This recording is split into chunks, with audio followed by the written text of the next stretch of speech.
A liszthez hozzáadjuk a margarint, a sót és a tejfölt.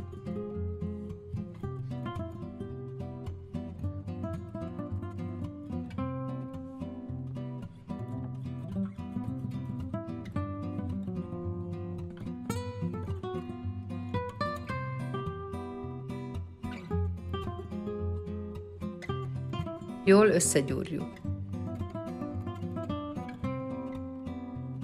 Lisztezett tálban letakarva körülbelül 15 percig pihentetjük. A diót tizzek a porcukorral, a mazsolával, a fél citrom reszelthéjával és a vízzel összekeverjük.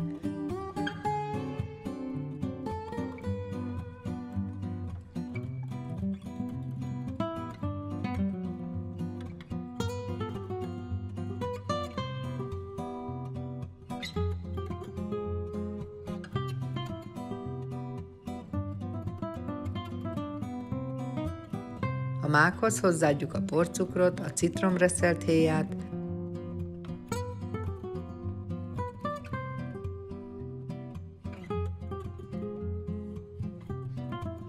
a tejet és összekeverjük.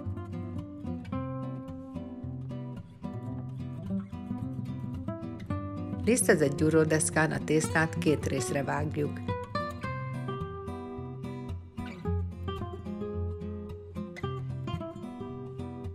Három milliméter vékonyságúra nyújtjuk,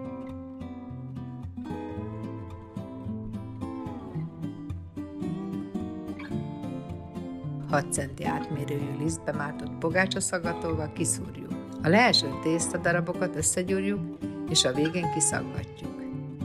A tésztakorongokra egy mokkáskanálnyi tölteléket rakunk.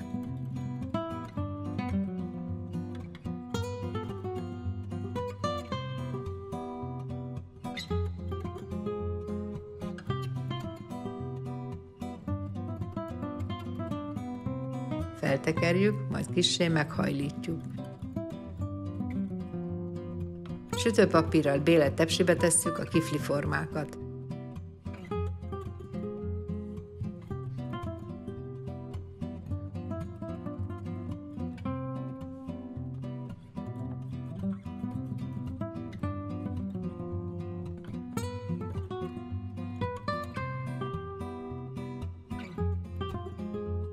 Előmelegített sütőben közepes lángon 170 fokon, légkeveréses sütőben 15-20 percig sütjük. A porcukorba 2 csomag vaníliás cukrot keverünk, és a kis kifliket még melegen a vaníliás porcukorba megforgatjuk.